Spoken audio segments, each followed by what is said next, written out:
Bon, bonjour, on continue le traitement avec Luciano Bui et on vient de parler de relations entre la topologie et la ville. On a parlé de la possibilité d'habiter d'une telle façon euh, que l'espace soit plus riche pour l'habitation. Mais maintenant, je voudrais que tu parles. Alors, tu as écrit beaucoup sur des notions topologiques très concrètes, comme le nœud, les plis, la torsion, les trous. Qu'est-ce que tu peux nous dire de pourquoi ça t'attire et quelle est l'importance de cette notion-là? Parce que tu as toujours insisté on pensait les mathématiques concrètement. Et tu as donné des exemples à partir des figures topologiques et mathématiques très abstraites. Mais explique-nous comment est-ce que tu fais les liens entre l'abstraction mathématique et les concrets, et les domaines concrets, et les en pluriel, et en partant de notions comme les plis, la torsion ou des notions telles. Oui, dans l'entretien que nous avons eu hier, on a souligné que la topologie présente, disons, deux facettes fondamentales qui sont reliées entre elles. Il s'agit maintenant de comprendre mieux quelle est cette relation. La première facette, c'est que la topologie dégage un nouveau champ de conceptualisation et d'imagination très puissant. Parce qu'elle permet nous en avons parlé, d'introduire et d'élaborer un ensemble de notions qui modifient notre vision de l'espace. Il y a certainement une générativité conceptuelle très importante en topologie. Les notions fondamentales de la topologie peuvent être, bien sûr, généralisées au point de vue formel, et peuvent être écrites à l'intérieur d'une théorie même algébrique.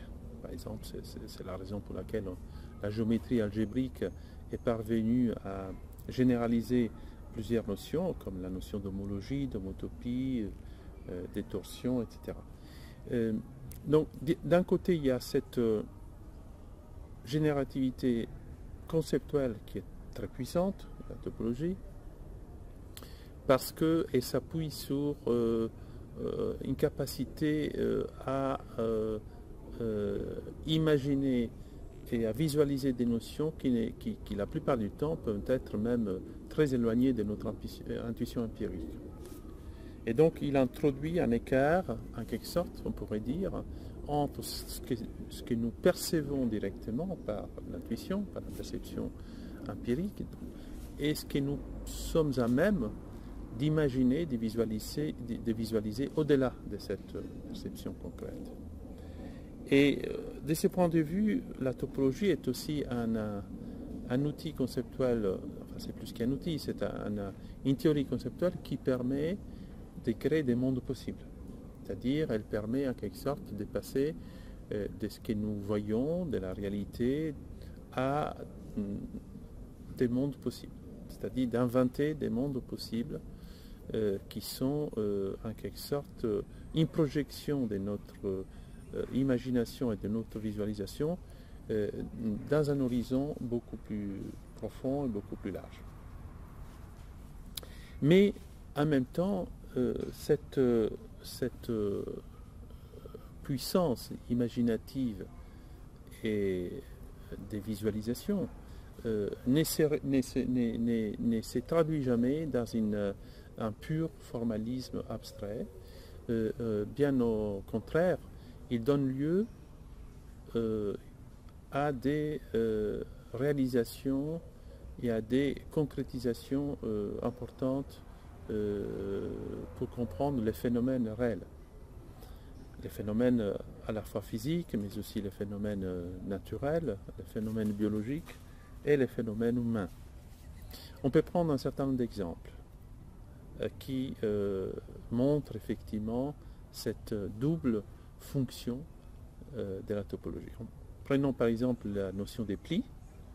La notion des plis est une notion fondamentale de la topologie différentielle. C'est une notion qui a été en réalité introduite déjà dans les cadres de la géométrie différentielle classique, dans l'étude des comportements d'une fonction en proximité d'un point singulier.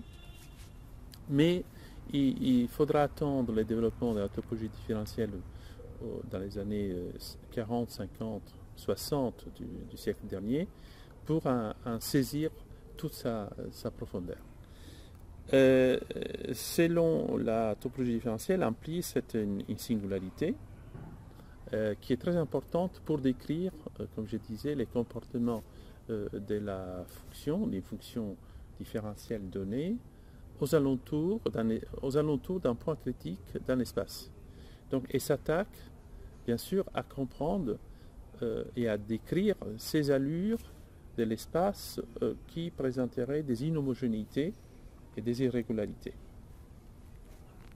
La singularité, c'est un lieu, un point de l'espace, une région de l'espace, plus précisément, où on ne peut pas avoir des dérivées continues de la fonction, mathématiquement. Ce qui nous laisse déjà entrevoir quelque chose de nouveau au niveau de l'allure topologique de l'espace, de la configuration topologique de l'espace. Les plis a acquis un rôle fondamental un peu plus tard, à la fin des années 60, dans une théorie qui s'appelle la théorie des catastrophes et qui a été élaborée par les mathématiciens et philosophes René Thom ces années-là, en utilisant justement des outils puissants des géométries et des topologies différentielles et de la théorie des singularités. Et Thom montre qu'un pli qui fait partie des 7 catastrophes élémentaires, c'est un concept extrêmement fructueux, fécond, pour arriver à comprendre quelles sont les obstructions topologiques qui pourraient en quelque sorte être un obstacle au plongement d'un espace dans un autre espace.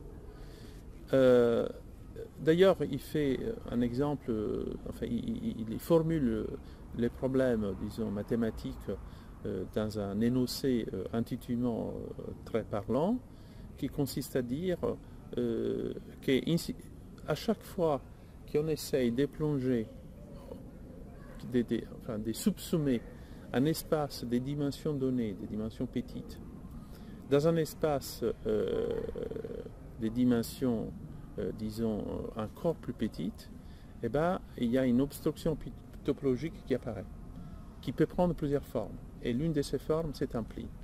Imaginez par exemple qu'on essaye de plisser notre chemise, comme ta chemise, eh bien on voit tout de suite qu'il y a un pli qui apparaît, c'est-à-dire que c'est là où la courbe, en quelque sorte, la droite de la chemise, le segment des droits de la chemise, il devient une courbe pliée. Donc il prend une allure topologique et analytique très différente. Imaginez de prendre un pull très grand, de les plier, d'essayer de les mettre dans un tiroir petit, eh bien ces pulls, tout autre vêtement, il va se plier, voire même se chiffonner. Donc cela vient du fait qu'on a essayé de mettre un espace des grandes dimensions, en quelque sorte, enfin des dimensions assez grandes, dans un espace de petites dimensions. Et à chaque fois qu'on essaye ce passage d'un espace global à un espace local, on voit qu'il y a des plis qui jaillissent et d'autres singularités qui ont été étudiées mathématiquement, et pas que mathématiquement, par René Thom. Donc les plis, à partir de là, c'est un concept extrêmement original, enfin très fructueux, pour nous faire comprendre que l'espace, la plupart du temps, dans la réalité des phénomènes, n'est pas un espace homogène, n'est pas un espace régulier, n'est pas un espace parfaitement lisse, et c'est un espace qui présente différents types de singularités. Voilà, donc les plis devient un outil fondamental pour conceptualiser ce processus de singularisation de l'espace à plusieurs niveaux. Mais ce qui est très intéressant, c'est que cet exemple montre que les plis jouent un rôle aussi important dans la compréhension d'un certain nombre de phénomènes. C'est-à-dire qu'on retrouve les plis dans les phénomènes du vivant, en physique, et bien sûr aussi dans des phénomènes liés par exemple aux sciences naturelles d'une part et aux sciences sociales d'autre part. Je vais prendre deux, trois exemples. Commençons par un exemple qui nous ramène à l'architecture, plus généralement à l'art. Quand on regarde des drapés dessinés ou réalisés par certains artistes du Quattrocento et du Cinquecento, comme Léonard de Vinci, on voit que les drapés des personnages qui apparaissent dans beaucoup de tableaux ont des plis. Ces plis, ils ne sont pas là par hasard. Ce n'est pas un accident, ce n'est pas quelque chose qui soit intervenu indépendamment de l'objectif théorique de l'auteur. En réalité, ces plis jouent plusieurs fonctions, et notamment ils jouent une double fonction. La première, c'est celle de montrer que l'espace doit tenir compte d'un ensemble d'événements, qu'un espace n'est pas un espace abstrait, anonyme, homogène, mais que c'est un espace où se déroulent des événements. Et ensuite, le deuxième point, c'est que ces événements contribuent à l'acquisition du sens, c'est-à-dire sont des vecteurs de signification, sont des vecteurs d'essence. Et les plis est parfaitement compris comme un opérateur d'essence. Par exemple,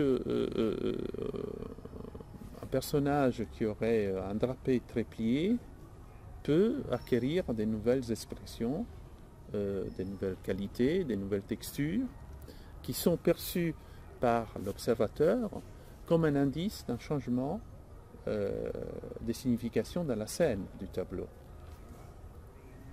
Les plis peuvent être aussi associés à des variations de la signification cognitive dans les tableaux. Un pli, par exemple, peut être un signe d'indécision du personnage. Un visage plissé peut indiquer un état d'incertitude.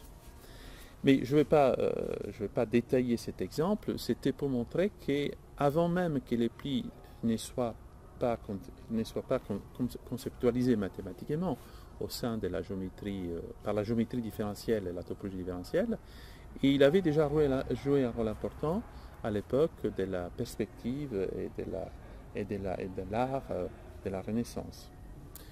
Ce qui indique déjà que ces auteurs avaient une vision très riche, très complexe, dans laquelle la dimension géométrique s'entrelaçait et il interagissait avec la dimension en quelque sorte perceptive et cognitive, la dimension de la création artistique, et aussi avec la dimension symbolique, puisque ces objets géométriques, ces entités géométriques sont vecteurs d'un certain symbolisme, d'une certaine signification symbolique. Mais les plis, on a découvert leur puissance pour l'étude de la nature plus tard. L'autre exemple, justement, à ces propos que je voulais citer, c'est celui des plis du cerveau. Les neurosciences se sont attaquées à comprendre d'abord la différence entre les différents cerveaux qui l'on peut étudier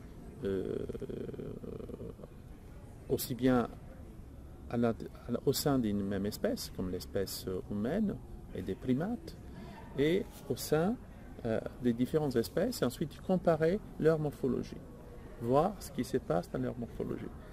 Et les résultats, c'est que la morphologie de ces différents cerveaux, quand on regarde différentes espèces, est très différente, et cette différence se tient notamment à la morphologie des plis, à leur organisation spatiale. Et sans rentrer dans les détails, une conclusion qu'on peut tirer à partir de là, c'est que plus la structure des cerveaux, la structure spatiale des cerveaux, plus elle est pliée, plus on aura des interactions synaptiques, des connexions synaptiques au niveau du cerveau, ce qui indique qu'il y a un rapport, un lien entre la géométrie des plis, entre l'organisation géométrique des plis, donc la structure spatiale des plis, et la fonctionnalité à la fois physiologique, voire cognitive, de cette structure qui est le cerveau. Et bien sûr, la capacité cognitive supérieure de l'homme provient justement du fait que c'est l'espèce qui a les cerveaux les plus plissés par rapport aux autres espèces animales, même les plus développées, comme les primates. Un autre exemple que l'on peut citer, qui provient des sciences, des sciences physiques de la Terre, de la géophysique, c'est que quand on analyse par exemple les plaques tectoniques dans un paysage, dans la morphologie d'un paysage géologique, ben, on remarque qu'il y a des plis qui peuvent se former, et ces plis se forment notamment lors d'un mouvement sismique, d'une activité sismique très forte. Et donc, on en déduit de là que l'organisation spatiale d'une morphologie géologique, et notamment des plaques tectoniques, est très importante pour comprendre ce qui va être les comportements, l'évolution de ces structures. Tout en sachant que prédire l'évolution des structures est très difficile, voire même dans beaucoup de cas difficile, parce qu'il y a un nombre de paramètres importants qui interviennent et parce qu'il y a des incertitudes liées souvent aux aspects chaotiques du phénomène. Donc on voit que les plis jouent un rôle très important. Les plis ont joué un rôle important aussi dans certaines théories de la psychologie cognitive, voire de la psychanalyse. On pourrait citer l'exemple de Lacan, qui, en plus de s'être intéressé au nœud, il s'est intéressé aussi aux plis, et voyait dans les plis une sorte d'indice, des clés pour comprendre, par exemple, enfin, plus généralement dans les plissements, une sorte d'indice pour comprendre des difficultés ou voire même des anomalies, des pathologies psychologiques. Et donc ça, c'est un exemple qui me semble très important. Et l'exemple du pli nous dit qu'il y a une relation profonde entre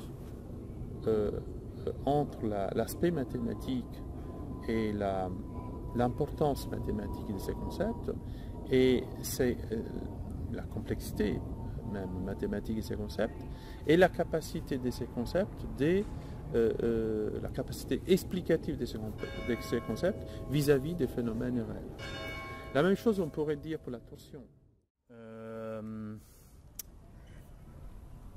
Je voudrais que tu nous parles de la torsion. On a déjà revu un peu cette forme, mais je voudrais souligner ce que tu dis très couramment, qu'il y a un lien indissociable entre les spatialités et la temporalité. Ça veut dire entre l'aspect dynamique et l'aspect spatial. Alors, si tu peux nous donner des exemples de la torsion et montrer ces relations dans les différents domaines. Alors, de même que les plis, la torsion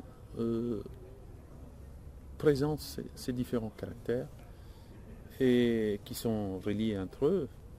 Et tous les défis consistent à comprendre que les liens entre l'organisation spatiale de ces objets, leur dynamique et leur pouvoir morphogénétique. C'est-à-dire dans quelle mesure, comment et pourquoi elles jouent un rôle dans la genèse des formes naturelles, mais aussi des formes biologiques, voire des formes artistiques.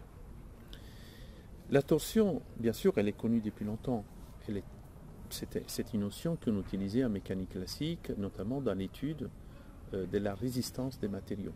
Parce que, disons, quand on se place au niveau de la physique solide, on comprend bien qu'on doit étudier la solidité du matériau et comprendre aussi son degré d'élasticité et de déformabilité. Alors, la torsion, si on prend par exemple une barre verticale, la torsion indique simplement la capacité de la force physique qui peut s'appliquer au centre des gravités de cette barre et qui lui fait, disons, en quelque sorte, brise sa symétrie verticale.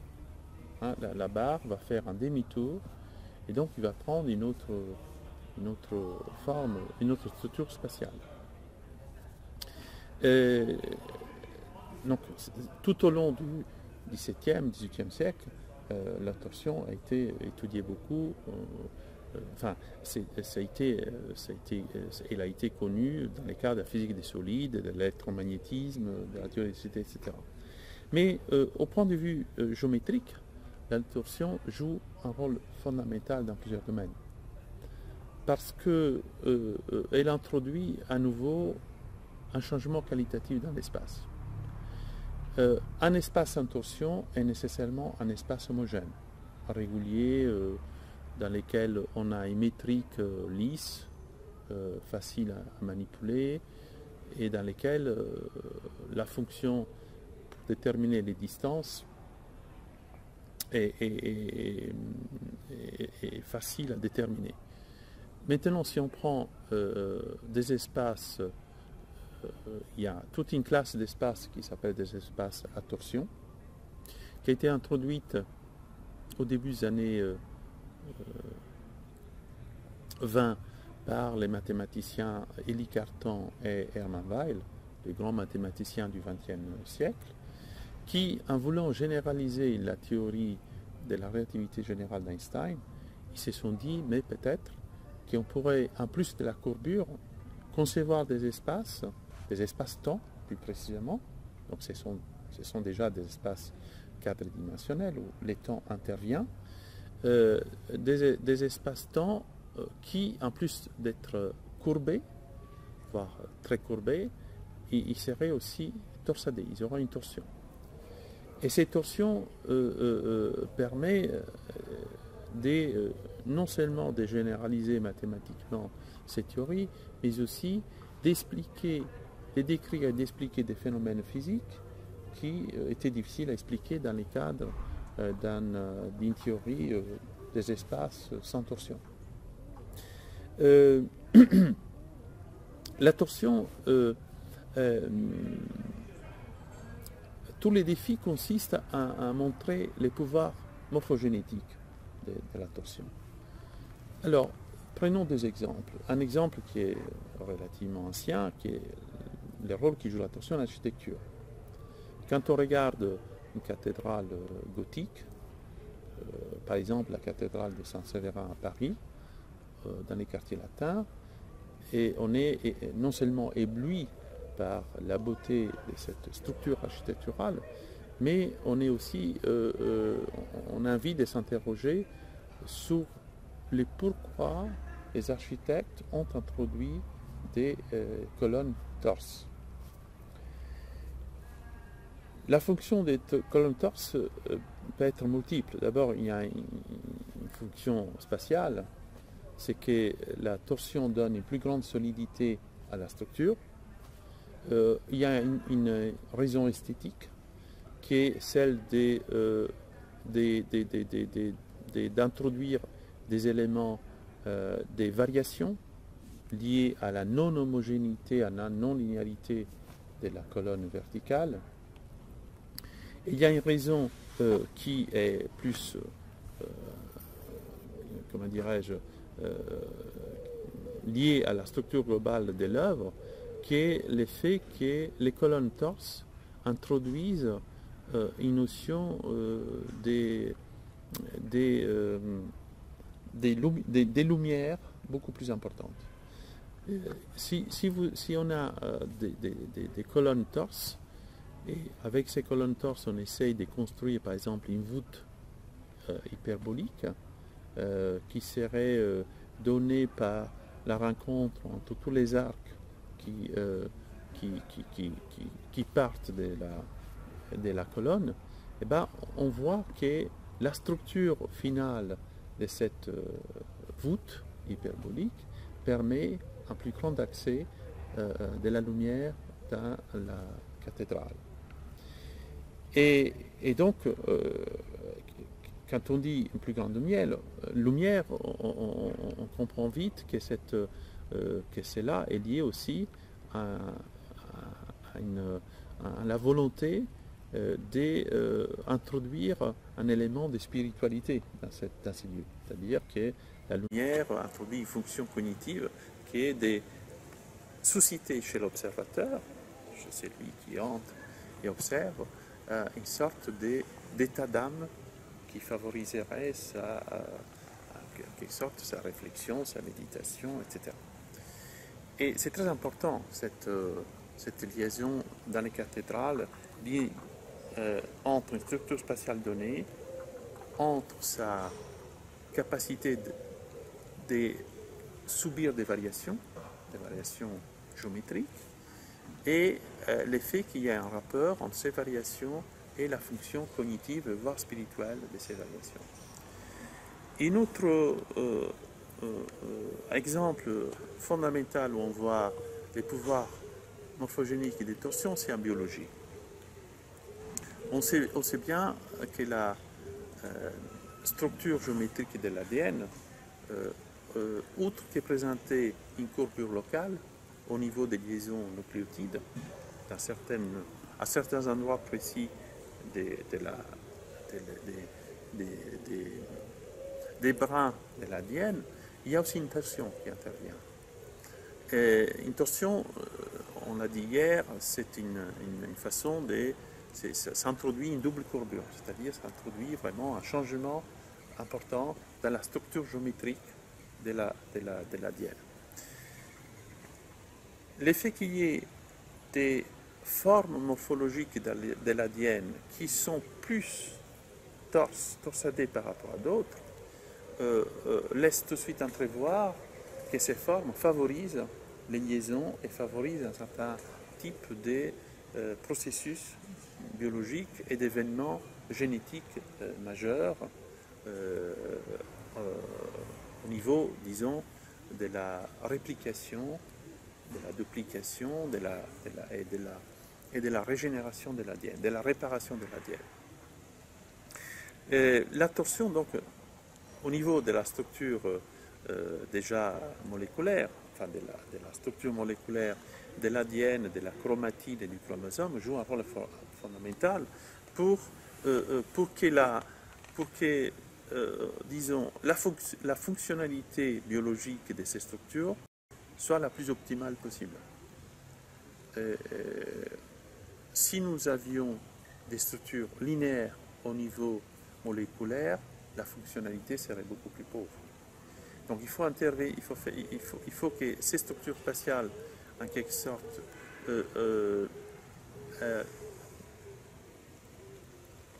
soient susceptibles d'une dynamique très riche, comportant des modifications, des transformations, des déformations, donc changement des courbures, changement des torsions, voire un nouement, parce que les deux brins peuvent aussi se nouer, les deux brins de l'ADN, et toutes ces séries de transformations dynamiques, de déformations dynamiques, sont capables de modifier et d'enrichir la fonctionnalité de l'organisme humain.